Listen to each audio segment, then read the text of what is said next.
Smart city Bhagalpur में रफ्तार का कहर थमने का नाम नहीं ले रहा है। आज तिलकामांझी थाना क्षेत्र स्थित जेल रोड एसबीआई बैंक के सामने एक दर्दनाक सड़क हादसे में एक स्कूटी सवार की मौके पर ही मौत हो गई। मृतक की पहचान बराड़ी थाना क्षेत्र के मायागंज निवासी रामशरण यादव के रूप में हुई है। प्राप्त जानकारी के मुताबिक रामशरण यादव घर से स्कूटी पर सवार होकर तिलकामांझी इलाके में खरीदारी करने निकले थे। इसी दौरान जेल रोड पर सामने से आ रही एक अनियंत्रित स्टार बस ने उन्हें कुचल दिया। हादसा इतना भयावह था कि घटना स्थल पर ही उनकी मौत हो गई। वहीं आक्रोशित लोगों ने कुछ देर के लिए सड़क जाम कर दिया। घटना की सूचना मिलते ही तिलकामांझी थाना की पुलिस मौके पर पहुंची और सबको कब्जे में लेकर पोस्टमार्टम के लिए भेज दिया। वहीं हादसे के बाद बस चालक वाहन छोड़कर मौके से फरार हो गया। प्रत्यक्षदर्शियों के अनुसार बस काफी तेज रफ्तार में थी और नियंत्रण खो बैठी, जिससे यह दर्दनाक हादसा हुआ। पुलिस मामले की जांच में जुटी है और बस चालक की तलाश की जा रही है। इधर रामशरण यादव की मौत के बाद उनके परिवार और मोहल्ले में मातम पसरा है। देखे तो बोला कि देखे फोटो में देखे किसी मोबाइल में उनका नहीं चाचा रामशरण यादव है मायागंज का, उन्हीं का एक्सीडेंट हो गया। फिर रुके हैं देखने के लिए। क्या स्थिति है? गंभीर बोला कुछ उल्टा देख सके देखे नहीं हॉस्पिटल में भी। वो यहाँ किस लिए आते थे? हाँ, वो सब्जी लेके जाते होंगे, लोकल है तो इसीलिए। किधर जा रहे थे? इसी तरफ जा रहे थे। क्या करते थे? क्या कुछ नेता टाइम में है, बेटा का वकील है। इस अस्पताल में भर्ती मायागंज में। क्या नाम है आपका? मोहम्मद निसार। केंद्रीय चयन परिषद बिहार पटना द्वारा आयोजित सिपाही संवर्ग भर्ती परीक्षा के सुचारू एवं कदाचार मुक्त संचालन को लेकर आज भागलपुर के वरीय पुलिस अधीक्षक हृदयकांत और सिटी एसपी शुभांक मिश्रा ने शहर के विभिन्न परीक्षा केंद्रों का निरीक्षण किया।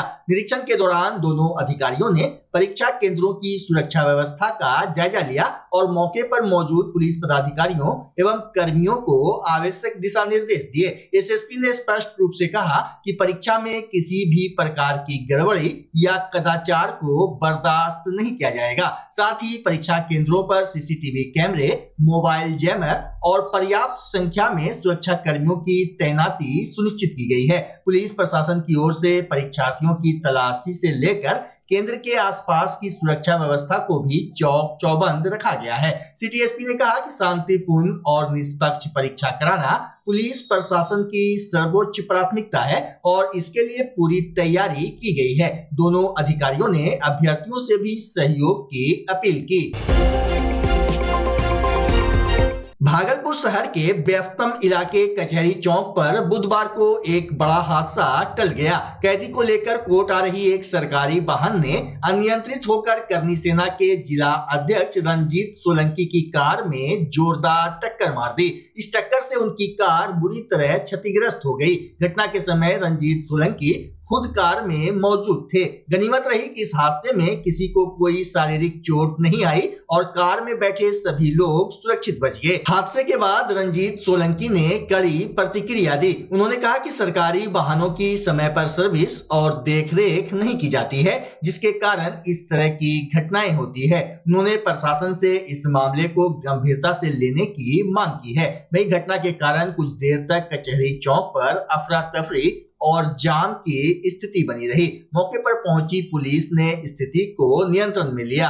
मैं राष्ट्रीय करनी सेना का जिला अध्यक्ष। आज रोड पर एक एक्सीडेंट केस हुआ था और उसको सुनते ही मैं उस प्रकार से उस रास्ते से आ रहा था और साइड में गाड़ी लगी हुई थी और साइड में अगाड़ी प्रशासन की गाड़ी ने आगे सीधे गाड़ियों को रौंदा है, जो कि इस वीडियो में साक्षात दिख रहा है। तो मैं प्रशासन से यह अनुरोध करना चाहूँगा पदाधिकारियों से, इसके ऊपर कानूनी कार्रवाई हो, इसका जल्द जाँच। वो गाड़ी आपकी थी सर? हाँ, गाड़ी मेरी थी और गाड़ी साइड में लगी थी, जिसमें वीडियोज में आपको साफ दिख रहा है कि किस तरह से गाड़ी को ठोका गया है। आपका नाम सर? रंजीत सिंह सोलंकी, राष्ट्रीय सेना का जिला अध्यक्ष भागलपुर। सुल्तानगंज के अजगैबीनाथ धाम में श्रावणी मेला के छठे दिन नेपाल की महिला कांवरिया सुनीता देवी ने अपने पुत्र एवं पुत्री के डॉक्टर बनने की खुशी में 1.25 किलोमीटर तक कांवरियों की सुविधा के लिए कारपेट बिछा दिया।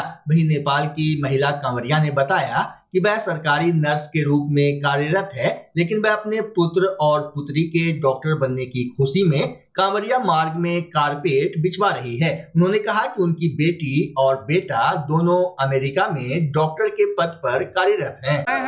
नेपाल से हम लोग आए हैं। क्या उद्देश्य है इस तरह का कॉर्पोरेट बिछा?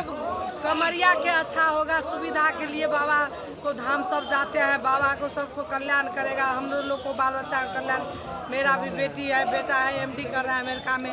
इन लोग को इच्छा पूर्ण हो, भगवान की भोला बाबा के भंडारी पूर्ण हो, सबके कल्याण हो, इसलिए कॉर्पोरेट बिछा रहे हैं। अच्छा, कहाँ से कहाँ तक बिछा रहे हैं आप लोग?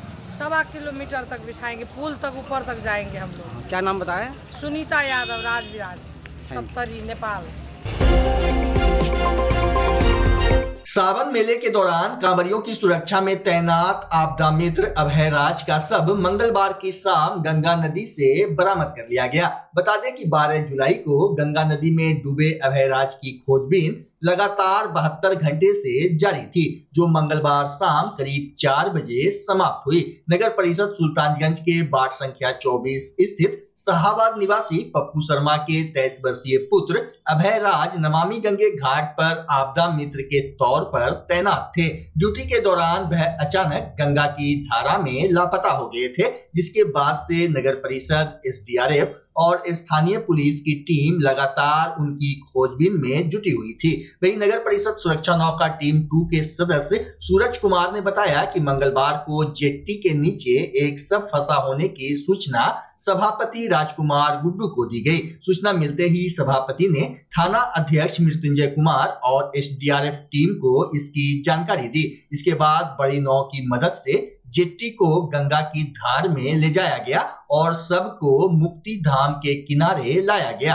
थाना अध्यक्ष मृत्युंजय कुमार ने बताया कि आवश्यक कागजी प्रक्रिया पूरी होने के बाद शव परिजनों को सौंप दिया जाएगा। सब मिला है, क्या कार्रवाई हो रही है? यहाँ के निवासी वार्ड के लोगों चेयरमैन के द्वारा मिल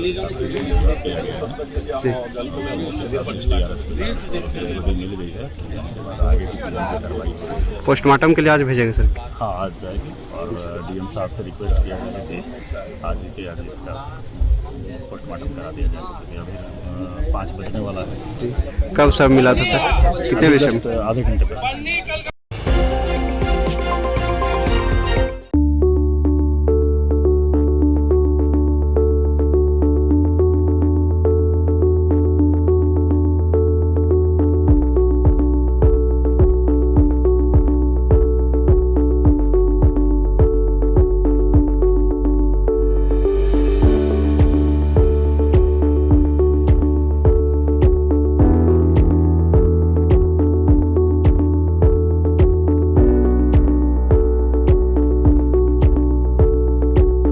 बच्चा जब जन्म लेता है तो कई बार बच्चा तुरंत नहीं रोता है, रोने में देर हो जाता है। ऐसे में बच्चा क्षतिग्रस्त हो जाता है और उसके बचने की संभावना कम हो जाती है।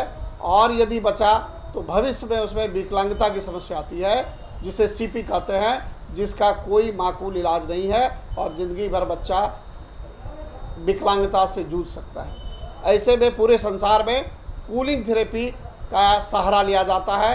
जन्म से ठीक 6 घंटा के अंदर यदि उसको कूलिंग थेरेपी दिया जाए तो उससे उसका CP की समस्या कम होती है और बचने की भी संभावना बढ़ती है।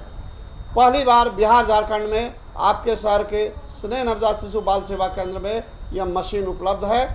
कभी भी ऐसी बात हो कि बच्चा रोने में विलम्ब हो गया तो आप स्नेह नवजात शिशु बाल सेवा केंद्र में जरूर संपर्क करें।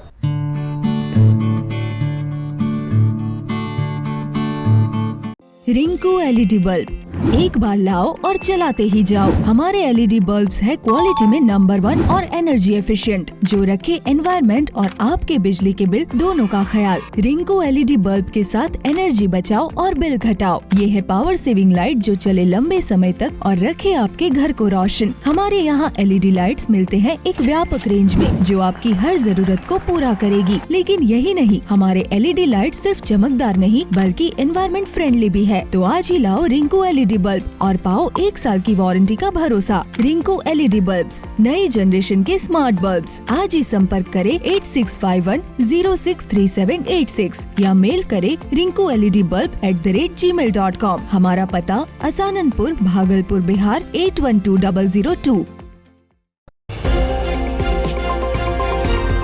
भागलपुर जिला के नारायणपुर प्रखंड अंतर्गत जयपुर चूहर पूरब पंचायत के वार्ड संख्या 9 और 10 में सड़क पर जल जमाव की समस्या उत्पन्न हो गई है। स्थानीय ग्रामीणों का कहना है कि बारिश के दिनों में स्थिति और भयावह हो जाती है। सड़क पर 3 से 4 फीट पानी जमा होने से राहगीरों का आना जाना बंद हो जाता है, जिससे हजारों लोगों को परेशानी झेलनी पड़ती है। वही समस्या समाधान के लिए 2 वर्ष पूर्व ही स्थानीय लोगों ने नारायणपुर अंचलाधिकारी सहित अन्य पदाधिकारी को आवेदन देकर गुहार लगाए थे, लेकिन किसी ने भी ध्यान नहीं दिया। जल जमाव की समस्या तो 2 साल से है।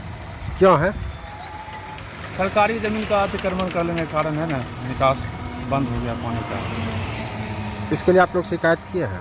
शिकायत हम लोग 2 बार CO साहब के पास दिया आवेदन। इस पर क्या कार्रवाई? विधायक को दिए, कोई कार्रवाई किसी कहीं से कोई।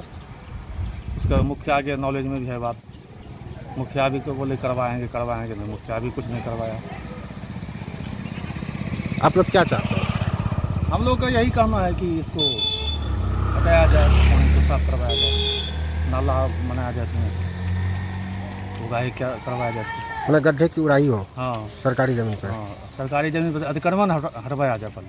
अतिक्रमण तो पूर्व में हट चुका है। नहीं, फिर मिट्टी भर के अतिक्रमण कर दिया, जिसमें पानी बसना चाहिए गड्ढा, वही गड्ढे भर दिया सब। जिस समय मट्टी भराई का कार्य चल रहा था, क्या आप लोग शिकायत किए थे? हाँ, हम लोग उस समय से शिकायत किए हैं। तो क्या कार्रवाई? थाना वाला भी आया, रोक के गया, फिर उसके बाद भी काम होने लगा।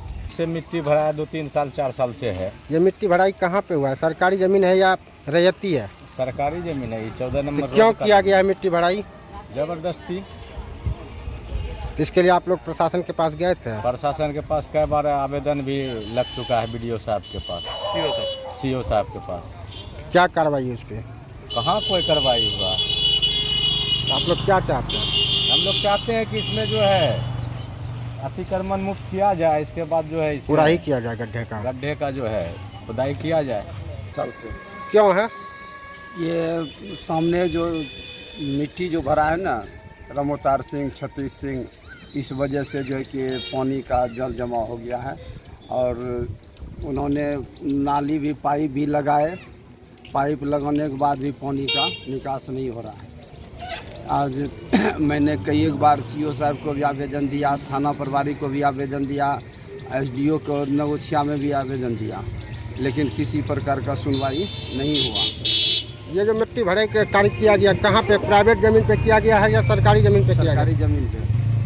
तो आप लोग का क्या मांग है? हम लोग का मांग है कि पानी का निकासी और भमरा चाहिए। भमरा जो 5 से 5 साल 2 साल 3 साल पहले इस तरह का समस्या नहीं हुआ था। जैसे और लोगों का कहना है कि यहाँ पे उड़ाही की आवश्यकता है, गड्ढा कम है, गड्ढा की अधिक आवश्यकता है। वैसा कुछ नहीं है। जब ये भमरा बन जाएगा ना, तो पानी ऑटोमेटिक निकल जाएगा। ये भमरा से पानी कहाँ जाएगा? पानी भमरा से इधर जा रहा था सब दिन। किधर? पूरब साइड। जनप्रतिनिधि तो बहुत कुछ कहते हैं, वो गांव में विकास की बात करें तब न समझे। ठीक है, रमोतार सिंह आप कहते हैं, आप जो पदाधिकारी है, आप जीते हुए प्रतिनिधि हैं, आप कुछ भी कहिएगा, सरकार उसी को बात आपकी नज़रों से देखेंगे। लेकिन आप आके देखिए ना, उसके भमरा से पानी निकल रहा है कि नहीं निकल रहा है। आप बिजी रहते हैं, कौन सी प्रधानमंत्री आवास योजना वाला पैसा कैसे आएगा? आप रहते हैं कौन, वो लेटरिंग वाला पैसा आता है, उसका पैसा उगाही करने में। आप विकास पे ध्यान दीजिएगा तब न आप आइए। क्या आपके योजना में नहीं है नाला बनाना का? जब विधायक जी के योजना में नाला बनाने का उसने अनुशंसा भी की है, तो आप नहीं कर सकते हैं? आप ध्यान दीजिएगा तब न। और जनप्रतिनिधियों ने मांग किया है कि सरकारी भूमि पे जो मिट्टी भराई किया गया उसका उड़ाही किया जाए। हाँ, तो सबको कीजिए ना, सबका रास्ता बंद कीजिए, हम उससे बाहर नहीं है ना, सबका कीजिए, लेकिन तब हम का सिर्फ आप रमोतार सिंह को टारगेट कीजिएगा तो ये तो गलत बात है ना।